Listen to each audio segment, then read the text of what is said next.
A blessed day to you. I am Bishop Ruben Abante, and I'm the senior pastor of the Lighthouse Bible Baptist Church. I'd like to invite you now to be with us as the message of the Word of God is preached from the pulpit. I'd like to turn you over now to our Lighthouse Coming Together, and I pray that you'd be blessed with the message.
Colossians chapter 1, verses 24 to 29. Ayun, tinataas pala yun. Thank you po. Basahin po natin ang sabay-sabay. Ready? Go. Who now rejoice in my suffering for you, and fill up that which is behind of the affliction of Christ in the flesh for his body's sake, which is the church, whereof I am made a minister, according to the dispensation of God, which is given to me for you, to fulfill the word of God, even the mystery which hath been hid from ages, from generations, but now is made manifest to his saints, to whom God would make known what is the riches of the glory of this mystery among the Gentiles, which is Christ in you, the hope of glory, whom we preach, warning every man and teaching every man in all wisdom, that we may present every man perfect in Christ Jesus, whereunto I also labor, striving according to his working, which worketh in me mightily. Manalangin po tayo. Maraming salamat po, Panginoon, sa inyong mayamang biyaya sa amin bilang inyong eklesiya. Salamat po sa lahat ng paglilingkod na binuksan mo po, Panginoon, sa amin.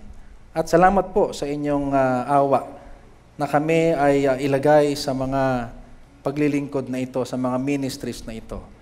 Salamat po sa lahat ng mga ministries team at dito ho sa Lighthouse Main, gayon din po, Panginoon, sa mga gawain po ng Lighthouse sa iba't ibang dako. Salamat po sa aming senior pastor. Ingatan niyo po siya, patuloy mo siyang bigyan ng kalakasan, Panginoon, karunungan, upang sa kanyang pangunguna, Panginoon, ay patuloy kaming maiangat sa level ng paglilingkod at ng pananampalataya, Panginoon. Salamat po sa aming mga leaders, sa aming mga sentinels, sa aming mga pastors men, at sa lahat ng katuwang sa gawain, Panginoon. Pagpalain po ninyo ang inyong salita sa aming mga puso sa umagang ito. Batid mo po ang lahat ng kakulangan ng inyong lingkod. Dalangin ko ang inyong biyayang magpuno, Panginoon. Sa pangalan po ng Panginoong Hesus, Amen. Thank you po. Please be seated po. At ang aking pamagat po ay perfect church. Of course, hindi tayo tumutukoy, itong perfect church, hindi tumutukoy sa isang church na hindi nagkakasala. No? Of course, ang tinutukoy natin na church ay hindi building. Hindi ang mga facilities. At tinutukoy nating church ay ang mga mananampalataya na nabautismuhan. No? At mayroon silang commitment sa isa't isa bilang maging gawain ng ating Panginoon. No? Ang perfect church ay hindi tumutukoy sa magandang singing. Ang perfect church ay hindi tumutukoy sa mga magagarang mga kagamitan. Okay? At dito ho sa ating talatang binasa, doon sa verse number 8, sinabi po ni Apostle Paul sa mga taga-Kolose, of course, ang kausap niya po dito ay ang mga mananampalataya doon sa Kolose, ang church sa Kolose. Sabi niya, whom we preach, warning every man, and teaching every man in all wisdom, that we may present every man perfect in Christ Jesus. Yung tinutukoy po dito ng Panginoon o ni Apostle Paul na man, ito po, walang iba kundi yung buong church bilang isang tao. No? At na kung saan bilang isang tao ay dapat maiharap tayo sa Panginoong Hesus, no, na perfect. Okay? Of course, yung pagiging perfect dito, hindi perfect na hindi na tayo nagkakasala. Sapagkat hanggat tayo ay nasa laman, hanggat tayo ay nasa mundong ito, mga kapatid, no, meron pa rin hatak sa atin, no, ang laman. Okay? Meron pa rin hatak sa atin ang kamunduhan. Kaya nga sinasabi ni Paul, whom we preach, warning, sabi niyan, and teaching. Okay?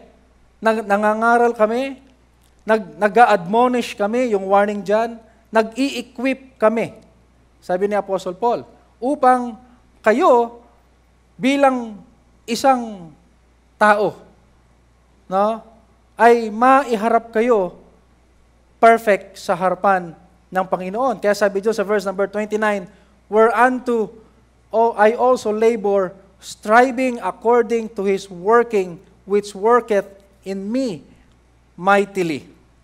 At sa palagay ko, yan ang pinaka-desire din ho ng ating pastor. No? Ang buong Lighthouse ay maging isang perfect man sa harapan ng ating Panginoon. No? Noong 26 po, kami ay nag-celebrate ng aming 17th founding anniversary. Ang pakiramdam ko, parang ang tanda-tanda na namin. No? Para bang, kung babalikan ko yung mga kung paano nagsimula ang gawain po doon sa Taguig. At sa biyaya ng Panginoon ay kung paano na ngayon. No?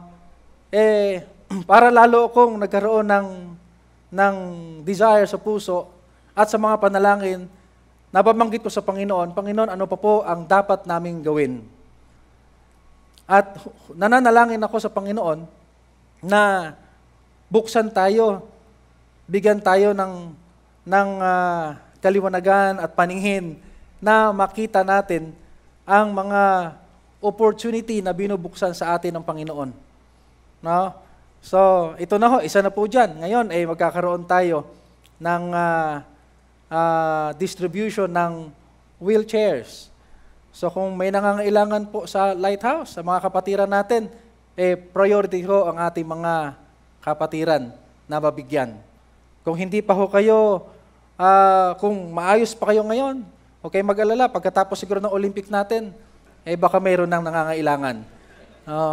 Sapagkat hindi naman masyadong brasuhan, no? Parang ang basketball ata natin dito, parang basketball doon sa sambang part ng Pilipinas yun, na pinagsamang basketball at wrestling.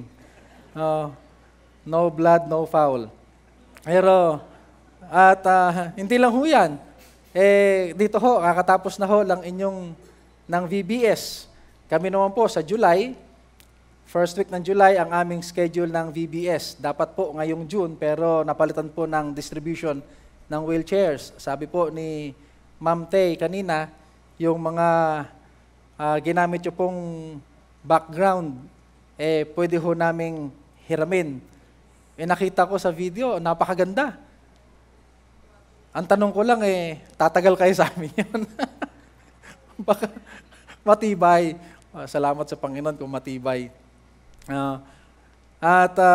Panalangin niyo po kami sapagkat hindi pa naman po ganon ka sabihin natin, nagsisimula pa rin po naman kami, no, sa gawain. Pero yun po ang aking desire bilang pastor po ng Lighthouse Taguig, na ang bawat member, magmula sa mga bata hanggang sa may edad, ay maiharap sa Panginoon, no, na perfect. Okay? Hindi sa pagdating ng Panginoon. Okay? Hindi sa kanyang pagbabalik physically.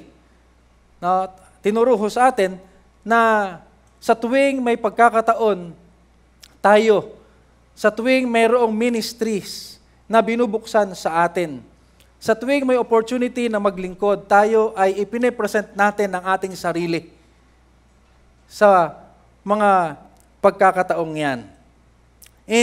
Pati pala ito, nailagay ko.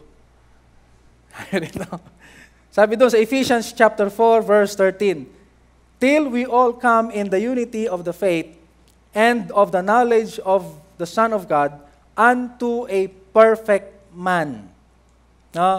Katulad po ganun din po, ang sinusulatan ni Apostle Paul ay yung church doon sa Ephesians, sa Ephesus. No? Sabi ni Paul sa kanila, upang tayo, sabi niya, ay humantong tayo o dumako tayo sa pagkakaisa ng pananampalataya sa kaalaman ng Panginoong Hesus, katulad ng isang perfect man, unto the measure of the stature of the fullness of Christ. Okay? Na ang sukat ay ang stature, no, at ang kapuspusan ni Kristo. May sinabi din po si Apostle Paul doon sa aklat ng Corinthians. Sabi doon, "When I was a child, I speak as a child. I understood as a child. I thought as a child. But when I become a man, I put away childish things." Okay? Lahat naman po tayo dito naging dumaan sa pagkabata. Lahat naman tayo ay naging, sabihin natin, naging naranasan natin minsan maging sutil. Dala ng kabataan. Okay? Pero kapag medyo may edad na at sutil pa din, may problema na. No? Parang hindi na bagay. Sabi ni Apostle Paul, naging bata din naman ako.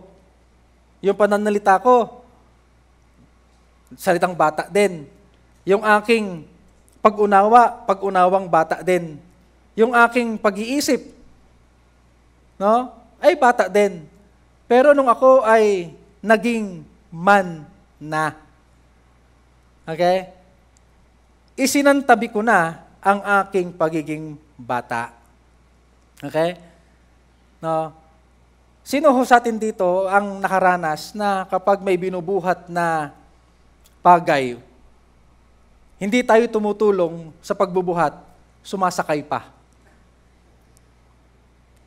Di ba ganun ang bata, no? Halimbawa ba, magbubuhat ka ng upuan, kapag nakita ng bata na may binubuhat, tatakbo, hindi para tumulong.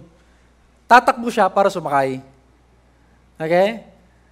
Halimbawa, ganun din naman, kapag naglilinis ka ng sahig, siyempre, nakaluhod ka, nakadapa, naglilinis ka. Pag nakita ka ng bata, na ganun ang posisyon ng body mo, tatakbo, sasakay sa likod. Ganun ho yun, di ba? Kapag paparating ka naman, nagda-drive ka, walang takot, sasalubungan yung sasakyan. So, kinakailangan mo huminto kasi gusto niyang sumakay. Yung anak ko ho, ganyan kapag parating ako sa bahay, nagmumotor ako, pag narinig niya, tatakbo, lalabas yan, tatakbo. Sasakay lang yan. Kahit magtapon ako ng basura, sasama, sasakay. Ganyan ang bata Okay? Pero kapag tayo ay lumaki na, nagkaedad na, halimbawa, teenager na, o di kaya nasa 20 na, o 30, ang edad. Tapos pag may binubuhat, tatakbo tayo para sasakay din, parang asarap na atang batukan. Parang hindi na bagay, sapagkat ang inaasahan, dapat tumulong ka na sa pagbubuhat. Tumulong ka na sa pagpasan ng kabigatan. Okay? So, ganun ang tinutukoy ni Apostle Paul. Yung word na perfect, ang nakalagay po dyan ay, akin po ito Painom po. Sabi po dyan, to complete, to do or make true, to carry to the end. Finish. Yan ang meaning ng perfect, fully informed, completely skilled. So parang isang matured na tao na yung mga yung kanyang kamay o lahat ng parte ng katawan niya ay na-develop na at alam niya nang gamitin upang ito ay maging productive. Complete in moral excellences. Okay? So yung mga virtues. Nakakalungkot naman kapag lumaki na lahat-lahat, yung kanyang form ay naging man, pero yung moral bata pa. Sabi nga narinig ko nga sa ating pastor walang kaibahan yan kay Bonjing. Na ang laki-laki na, pero ang isip niya, ang ugali niya ay bata pa din. Matampuhin pa din. Okay? At madali pa din. Nagtatantrums pa din. So yung mga ugaling bata. Manifesting perfection. Sabi dito perfect, to finish or complete so as to leave nothing wanting, to give to anything that all is requisite to its nature and kind. The perfect a picture or statue. Sabi dito, to instruct fully, to make fully skillful, as to perfect oneself in the rules of music, architecture, to perfect soldiers in discipline. So, perfect. Fully equipped, skillful, may discipline. Upang, kung ano man yung dapat niyang gagawin, at i-perform, magawa niya ng may kahusayan. Okay? Ang church po ay kinakailangan maging perfect upang magawa niya ang kanyang design. Okay? In Colossians chapter 1 verse number 10, ang sabi dito, that ye might walk worthy of the Lord unto all pleasing, being fruitful in every good work, and increasing in the knowledge of God. Okay? Ang ating eklesiya o ang church ng Panginoon dapat ay maging, sabi nga ng ating pastor, sa mga informal na mga kwentuhan na yung mga pastor, ang makilala ang Lighthouse bilang church full of good work ay okay na. Sapagkat yun naman talaga ang design ng church. Okay? In 2 Corinthians chapter 9 verse number 8, sabi dito, and God is able to make all grace abound toward you, that ye, of course, yung ye ho dyan, mga kapatid, ang tinutukoy ho dyan ay ang eklesiya. No? Ang church. Ang buong church, mula sa bata hanggang sa may edad. That ye, upang kayo, ay magkaroon ng sufficiency in all things. Kasapatan sa lahat ng bagay. No?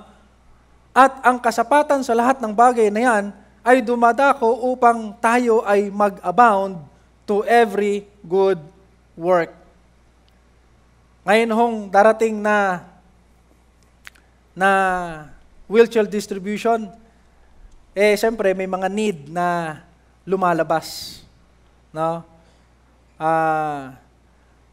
Kailangan pala nung araw sa CWOP, ang tawag natin noon Medical and Dental Mission.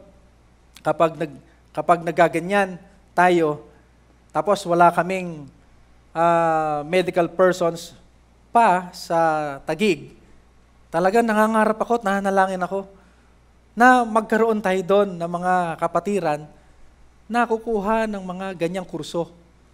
No? At purihin po ang Panginoon. Ngayon, meron na.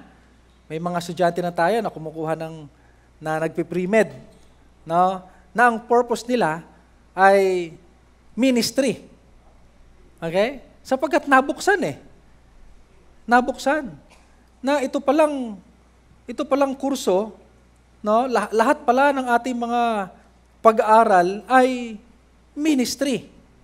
Hindi lang tayo kumukuha ng kurso para magkaroon ng magandang trabaho at mabuhay, no? At sumagana sa buhay, kundi upang makapaglingkod tayo sa Panginoon. So, sabi ko, Panginoon, answered prayer.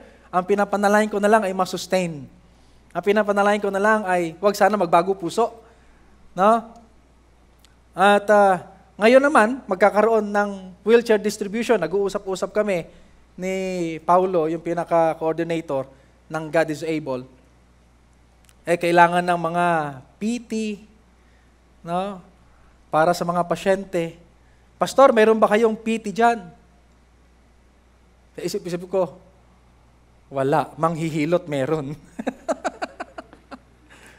Pwede ba dito ang manghihilot? No? Pwede ba yung mga tapal-tapal lang ng mga dahon-dahon dyan? Marami dito. No? Mga langis-langis. Meron dito. Pero kung yung PT na talagang physical therapies, ay wala pa. No? Mambabali. Tsaka mambabarang siguro, meron. No? So sabi ko, Panginoon, sana, pwede ba humingi uli? Sana magkaroon kami dito ng kapatiran din, nakukuha ng ganyang kurso. No? Kasi talagang magandang ministry. Ngayon may mga last December nagkaroon tayo ng initial training and distribution. So nakapagbigay ng mga iilang wheelchairs. At may 4 doon na uma-attend sa atin. Ngayon. Pero wala namang yung building hindi design sa mga differently abled na mga kababayan natin. No? So ang ginagawa, yung mga men, nagkaroon ng bagong ministry. Sila yung tagabuhat. Sabi ko doon sa mga leader natin, siguro magpagawa tayo ng bangko na mayroong hawakan magkabilaan. No? Parang Ark of the Covenant. Pero tao ang sasakay. Kasi inaakit No? Kinakailangan mong buhatin. Siyempre, kinakailangan mo rin naman maging maingat, lalo kung babae yung bubuhatin. No? So, sabi nung isa, siguro, Pastor, maglagay na rin tayo ng elevator. Hindi pa nga tayo tapos dito sa Quezon, may elevator pa iniisip mo. Sige lang, sige lang. Darating din tayo dyan. Tingnan natin ang pagkilos at pangunguna ng Panginoon. Bakit? Kasi dito sa ating eklesiya, no, sa pamagitan ng ating pastor, tinuruan tayo na lahat ng mga kinakaharap nating mga challenges ay nagiging areas ng ministry, ng paglilingkod. Di ba? Natuto tayong tingnan ang ganyang bagay. So, sabi dito nagkakaroon tayo ng sufficiency sa lahat ng bagay upang tayo ay sumagana sa lahat ng mabubuting gawa o pagkilos. Okay? Ganon din naman yung sulat ni Apostle Paul doon sa Thessalonica, chapter 2, verse number 17. Comfort your hearts and establish you in every good word and work. Tayo ay maging establish sa lahat ng good word, of course, salita ng Panginoon, and work sa lahat ng mga pagkilos. Okay? 2 Timothy chapter 2, verse number 21.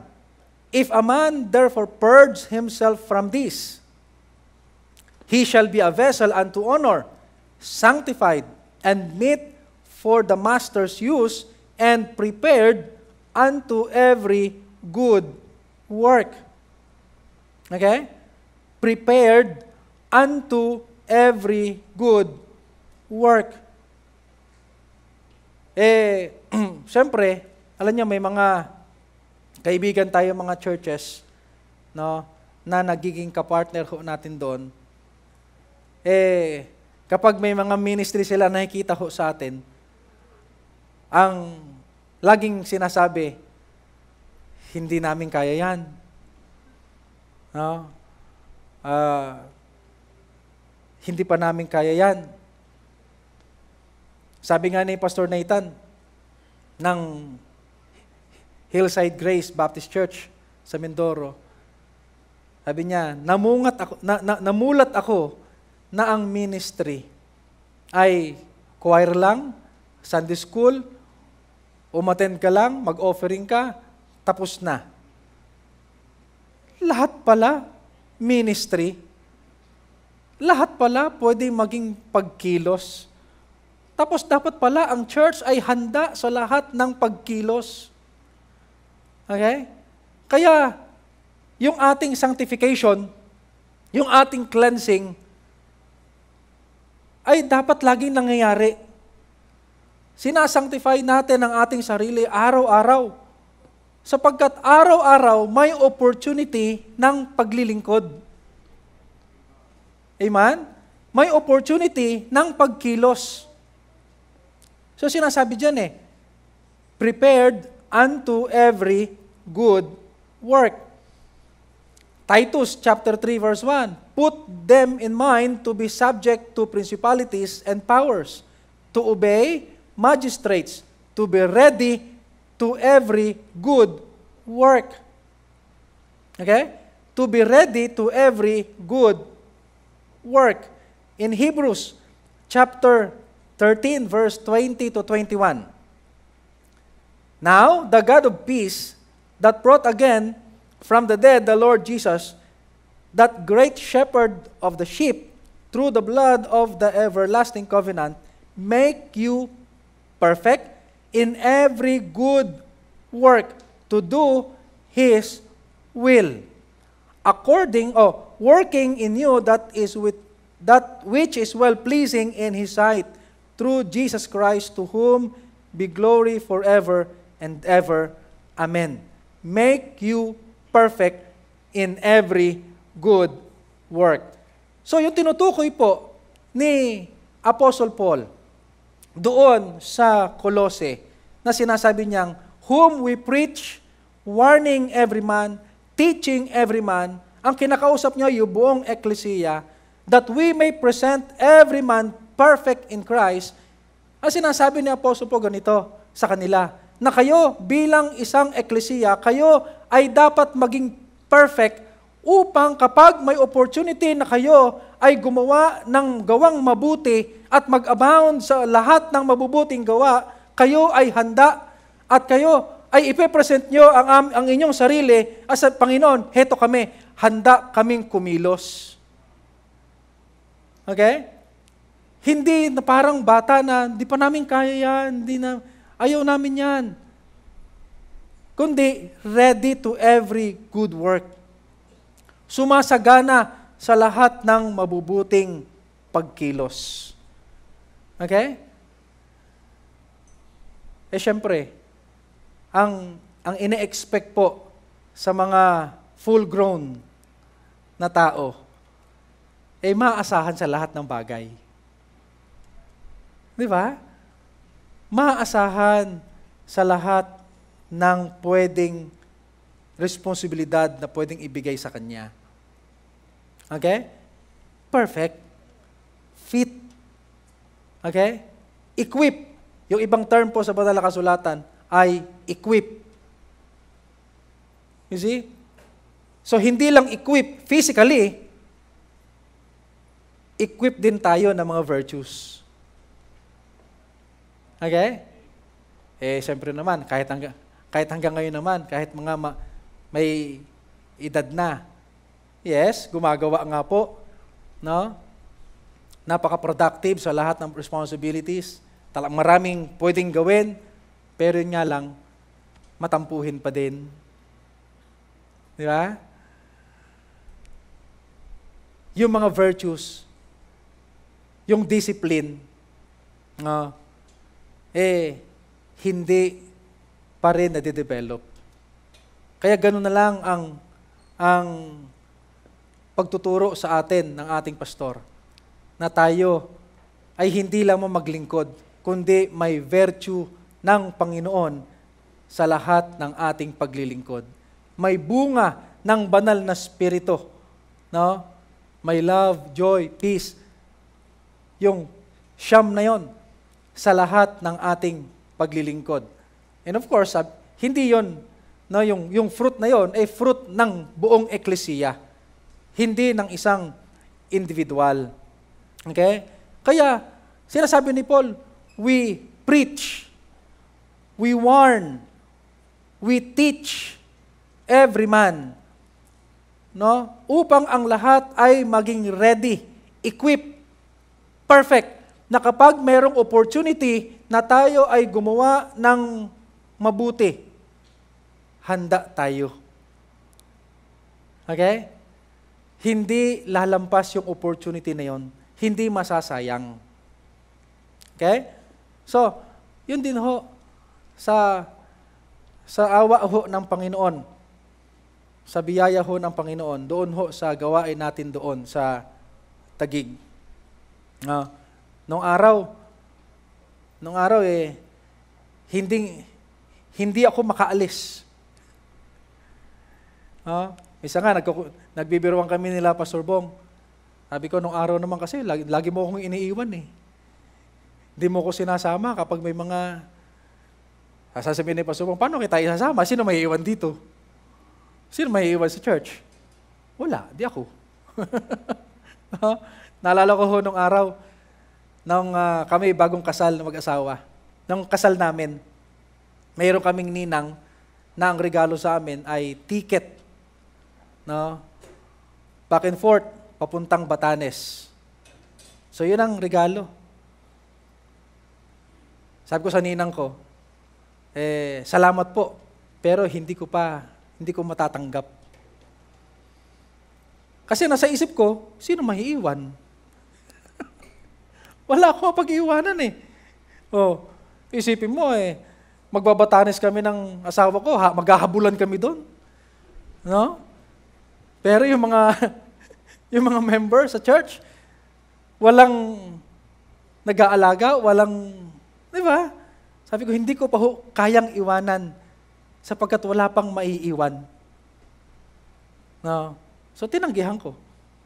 Ngayon, naalala ko, sana kinuha ko na lang pala. Sana sinamantala ko na lang. Kaya itong nakaraang punta ni Pastor doon sa Bacara, yung chat niya, sinong sasama? Di lista agad. Ako po, sama po ako, Pastor. Tapos, siyempre, tawag sa mga leader. Kayo na munang bahala ng Tuesday, kayong bahala ng Thursday, kayong bahala ng Sunday. At least may napag-iiwanan. No? Kaya sinasabi ko sa mga leaders natin doon, wag lang kayong maghanda dahil alam nyo, i-assign kayo o naka-assign kayo. Lagi tayo maging handa. No? Wag lang kayong mag-aral dahil mag-preach kayo. Minsan, yun ang kulang sa atin. Yan ang problema pala. No? Nag-aaral tayo sapagkat alam natin magtuturo tayo o mag-preach tayo. Pero pag hindi tayo mag-preach, hindi tayo naka-assign, hindi tayo maghahanda. Hindi tayo mag-aaral. Okay? So, tayo ay sumagana. Handa tayo sa lahat ng good work. Sumasagana sa lahat ng good work. Perfect man. Okay? So, ang tanong ho, ano ang gumagawa sa atin para tayo ay maging perfect? What perfects the church? Number 1, in Colossians chapter 1, verse number 21, ito sinasabi po, and you that were sometime alienated and enemies in your mind by wicked works, yet now hath he reconciled in the body of his flesh through death. So nung araw daw po, tayo'y kaaway.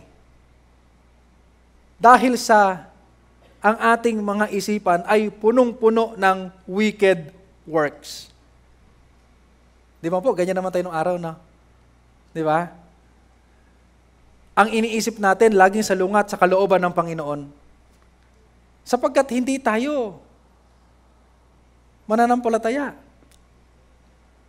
Pero, sabi ni Paul sa kanila, yet now hath he reconciled. Tayo ay ipinagkasundo na ng Panginoon sa pamamagitan ng kanyang katawan at ng kanyang kamatayan.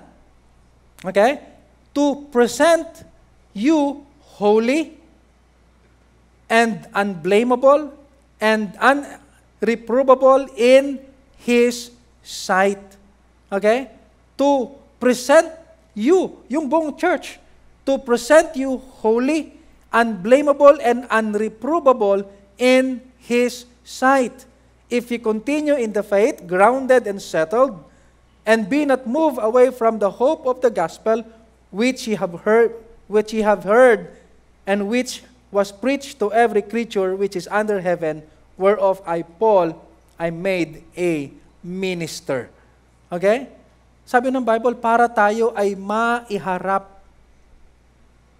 na banal,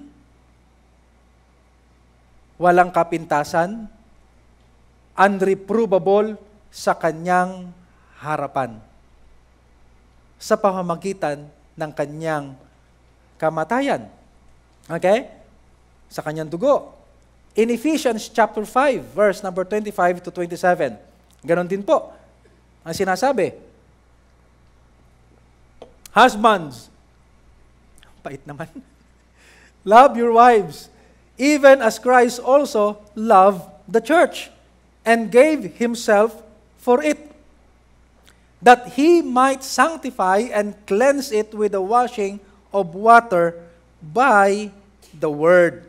So yung water na tinutukoy dyan, walang iba kundi ang salita ng Diyos. Amen? Hindi bautismo. Sapagkat walang nalilinis sa tubig ng bautismo. Amen? Wala naman po sa atin dito, nung tayo binautismoan, hiniluran tayo. Nilibag nga, hindi nalilinis Kasalanan pa kaya? Okay? Pero ang naglilinis sa atin ang salita ng Diyos. Sabi diyan, that he might sanctify and cleanse it with the washing of water by the word. Verse number 27 po. That he might present it to himself. Yung it ho dyan na tinutukoy, mga kapatid, walang iba kundi ang church doon sa yung Ephesian church.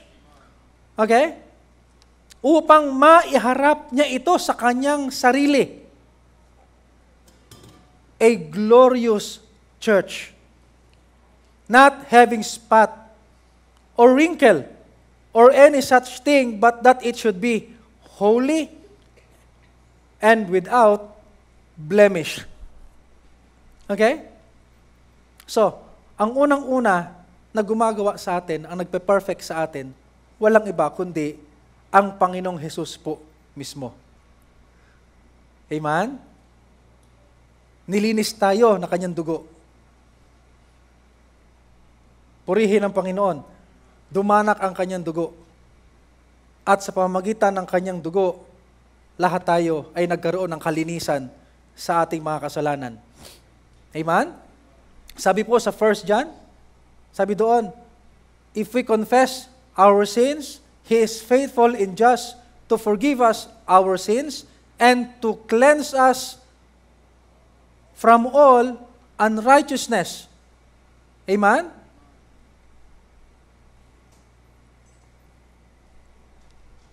Pangalawa po, na gumagawa sa atin, His Word makes us perfect. Ang kanyang salita.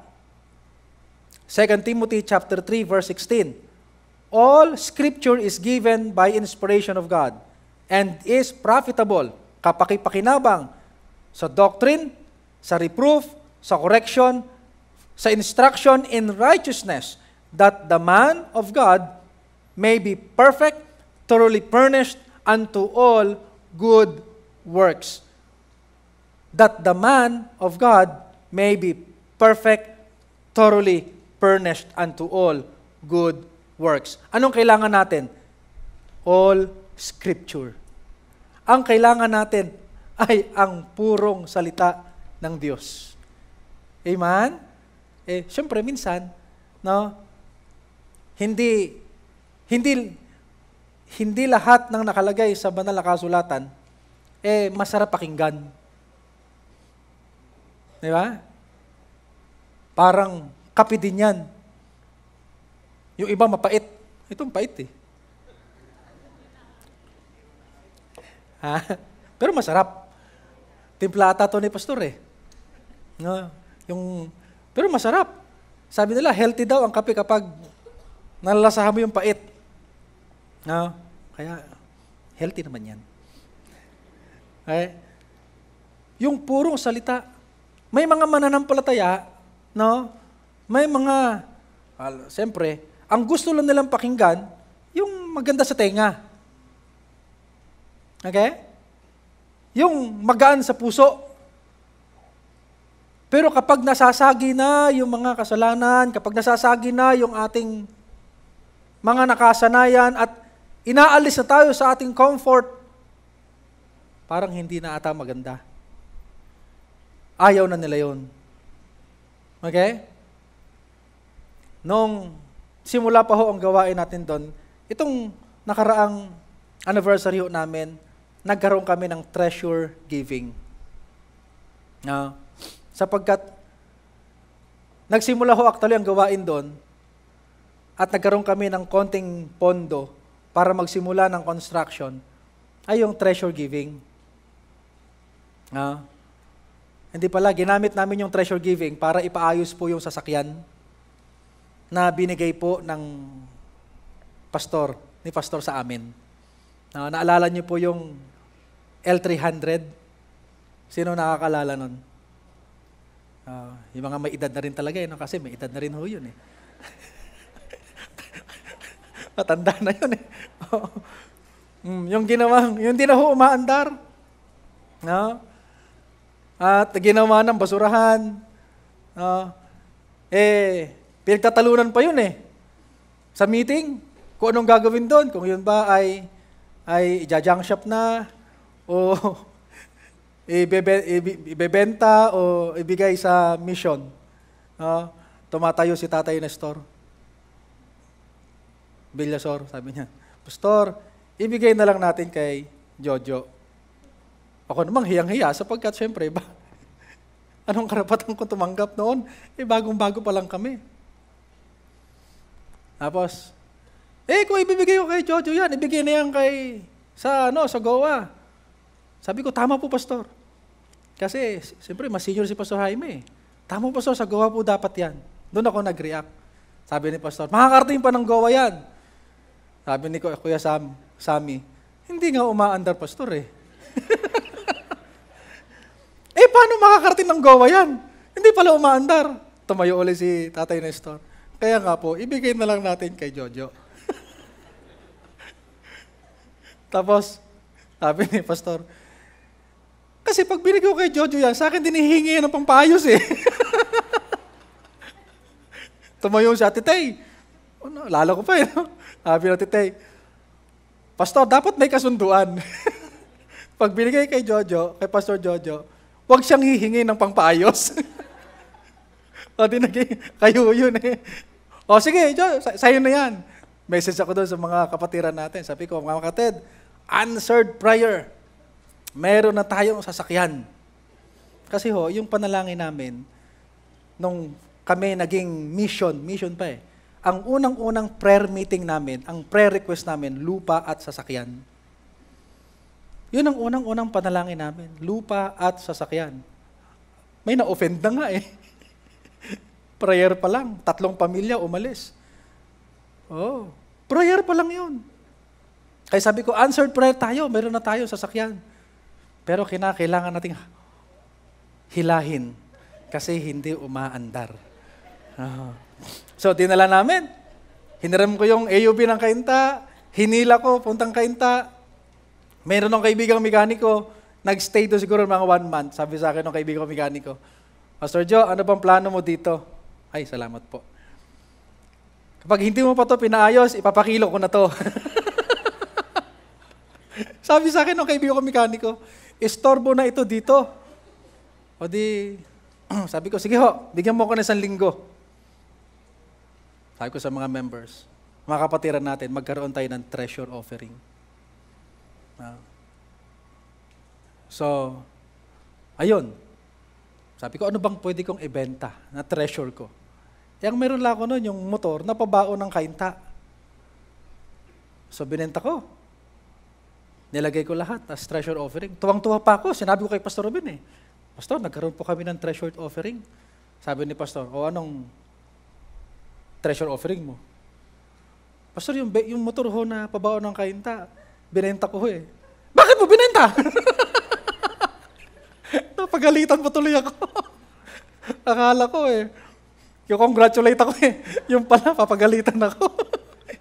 Kung magbebenta ka, yung mga hindi mo ginagamit.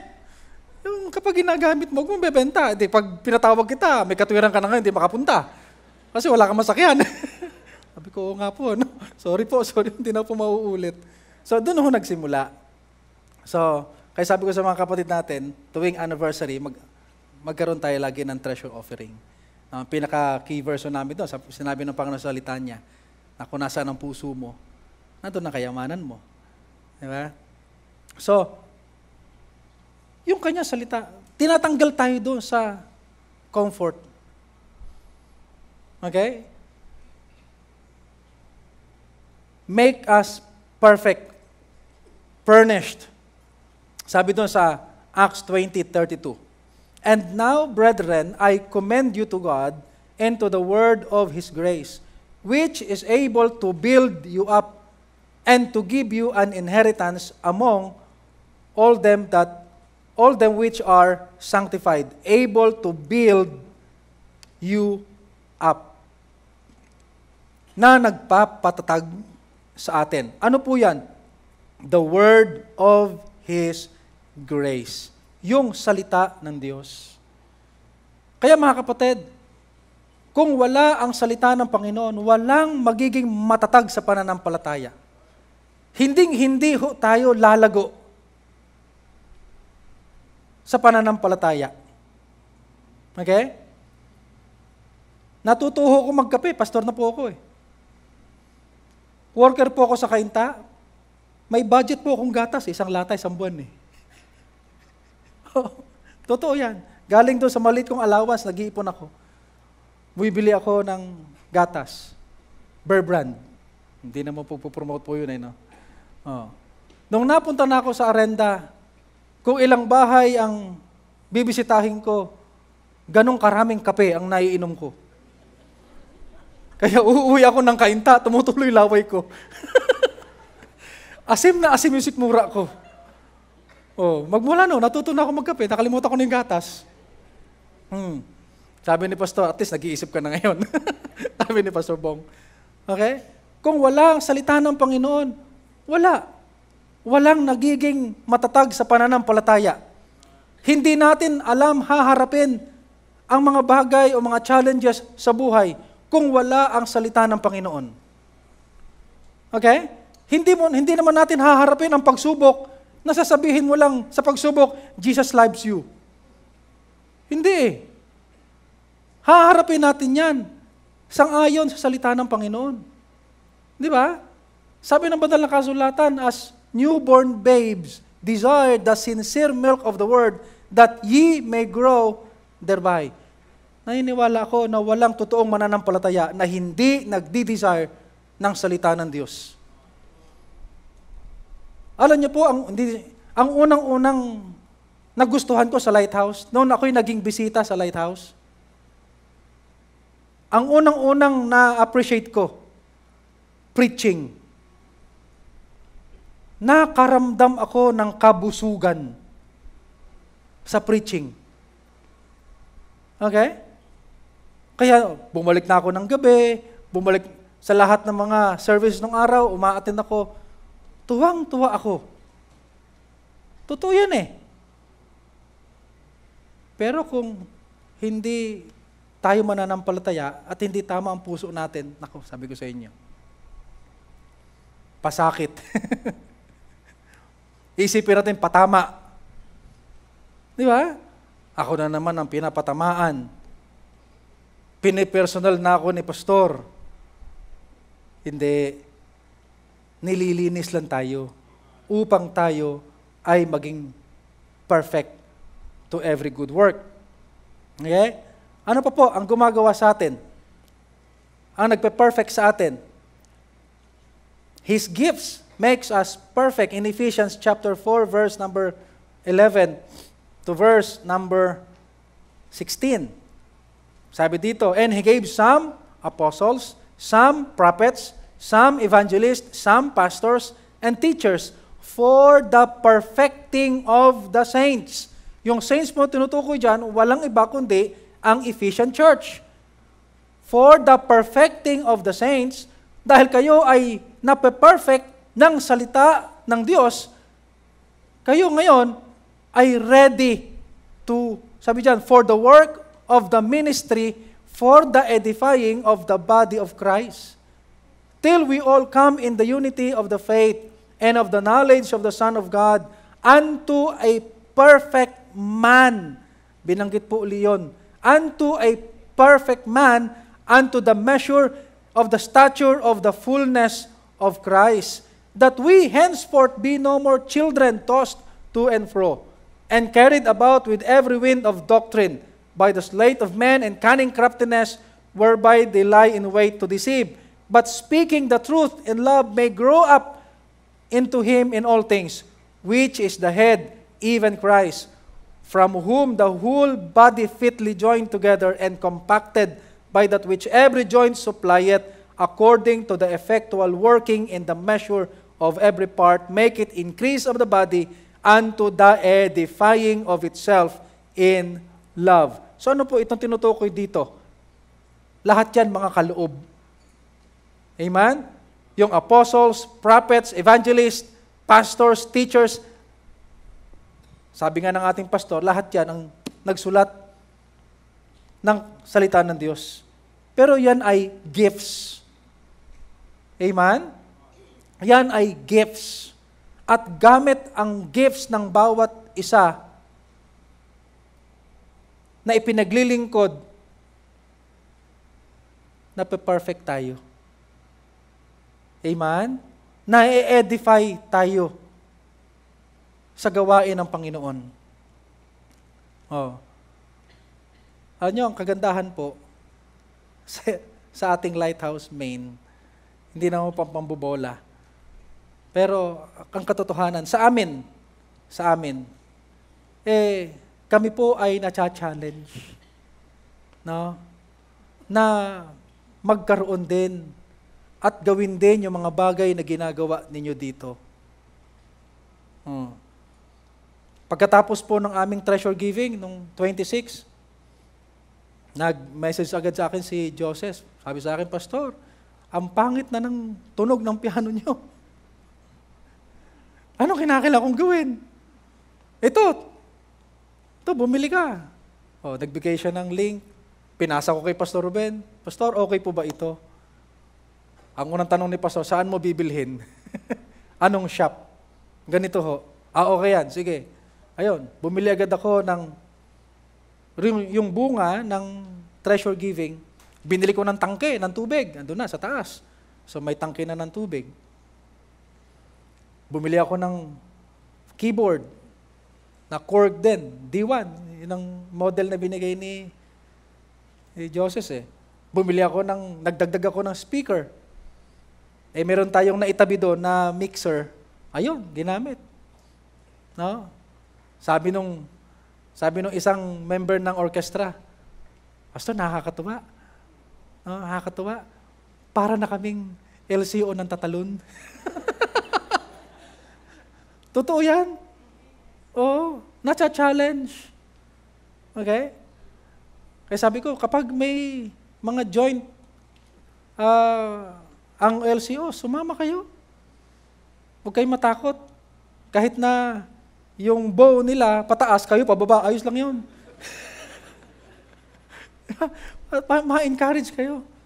Pero purihin po ang Panginoon. No, sa inyong mga paglilingkod. No, marami po, hindi lang ho ang mga Lighthouse Works ang na-challenge. Lalong-lalo na yung mga ibang mga churches. Kasi syempre, kung yung ibang churches nga, sa iba't ibang lugar, nahahamon, kami pa. Para bang, di ba? Ito mga gift na ito, nagpe-perfect sa atin. Sabi dyan, 1 Corinthians 14:26, how is it then, brethren, when ye come together?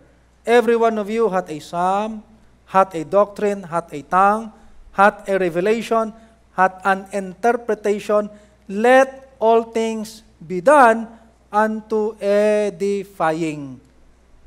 Yung mga kaloob na gawin daw natin lahat, i-perform natin ang lahat sa ikatitibay, ikatatag ng bawat isa, ng buong eklesiya. Okay? Pang-apat po,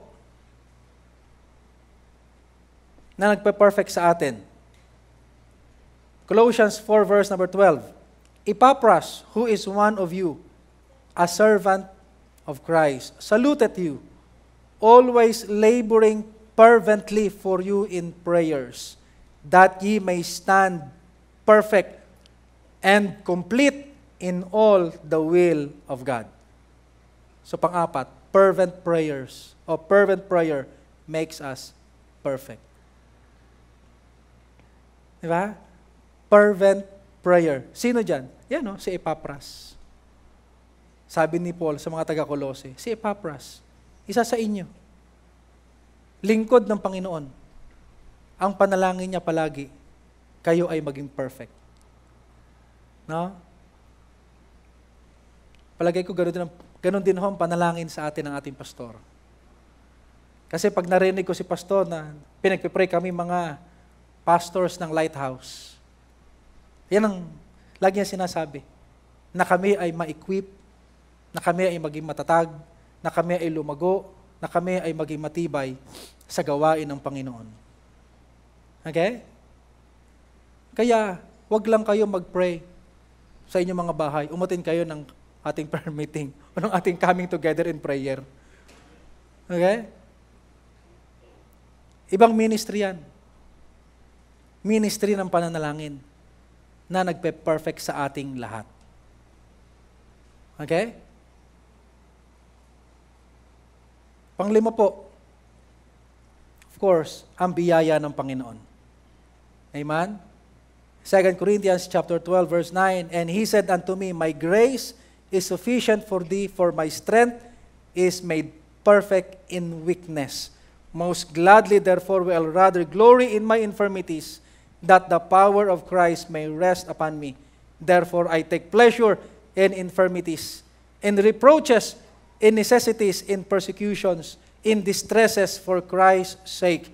For I am weak, for when I am weak, then am I strong.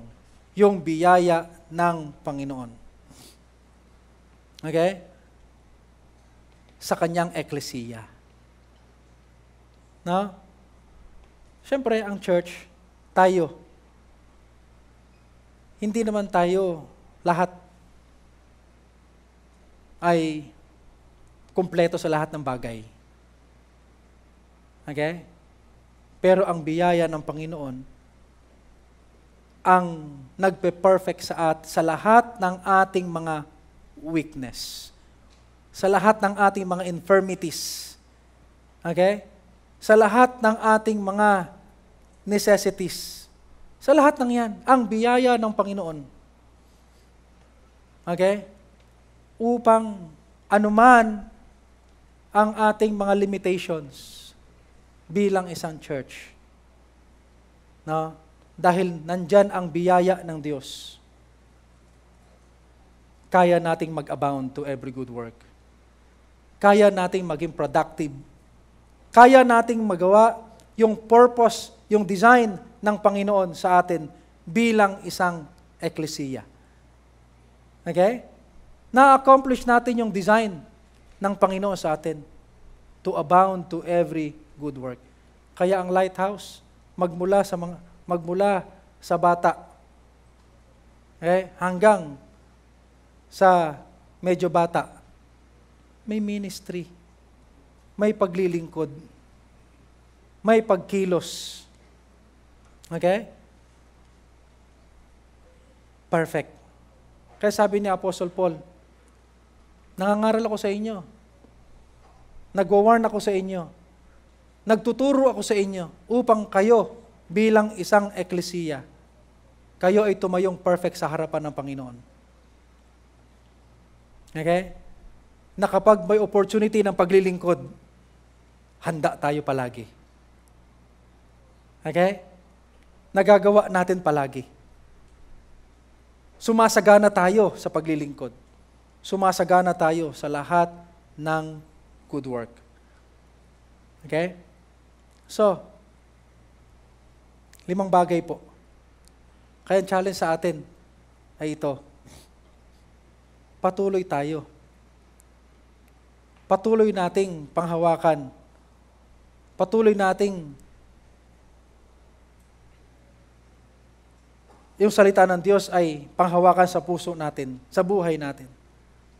Patuloy tayong maging sanctified, sa lahat ng bagay. Okay? Para handa tayo sa lahat ng pagkilos. Minsan, makakarinig, Pastor, hindi ako karapat-dapat tumayo eh. No? May pa-humble effect pa ba? No? Hindi ako karapat-dapat tumayo, hindi ako karapat magturo. Sabi, sa biyaya ng Panginoon, ginawa na tayong karapat-dapat eh. No? Sa biyaya ng Panginoon, ginawa niya na tayong able upang tumayo, upang gumawa, upang maglingkod sa ating Panginoon. So, ang Panginoon, ang kanyang salita, ang mga ministries, ang mga gifts, at ang biyaya ng Panginoon, ang nagpe-perfect sa atin bilang isang eklesiya upang sa lahat ng bagay, tayo ay maging handa, sumagana, no, sa lahat ng mabubuting gawa o pagkilos. Manalangin po tayo. Thank you for watching The Pulpit. We hope you are blessed with the preaching of God's Word today. Now, the most important thing that we can share with you today is the salvation that only comes through the Lord Jesus Christ. Kung nais mong tanggapin ang Panginoong Jesus sa iyong puso, ay bigkasin mo ang panalangin na ito. Panginoong Diyos, nalalaman ko na ako ay makasalanan at nahatulan ng kapahamakan. Maraming salamat po sa inyong dakilang pag-ibig at kaloob mo na kaligtasan sa pamamagitan ng iyong anak na si Jesucristo. Panginoong Jesus, ako ay sumasampalataya na ikaw ay namatay, inilibing at nabuhay upang ako ay bigyan ng kaligtasan at pagbayaran ang aking mga kasalanan. Pinagsisisihan ko ang aking mga kasalanan at tinatanggap kita sa aking puso bilang aking sariling Panginoon at tagapagligtas. Tinatanggap ko ang iyong handog na buhay na walang hanggan. Ito ang aking panalangin sa pangalan ni Jesus. Amen. Kung ikaw ay dumalangin, ang sabi ng Biblia, ikaw ay ligtas na. Ikaw ay pinatawad na sa lahat ng iyong kasalanan. Ikaw ay wala ng kahatulan. At ikaw ngayon ay anak ng Diyos. If you have prayed this prayer and put your faith in Christ, please let us know. Send us a message at the Lighthouse Bible Baptist Church Facebook page. We're broadcasting live every Sunday at 11 a.m. and 4 p.m. and then every Tuesday and Thursday at 7:30 p.m. Do join us again on our next episode of The Pulpit.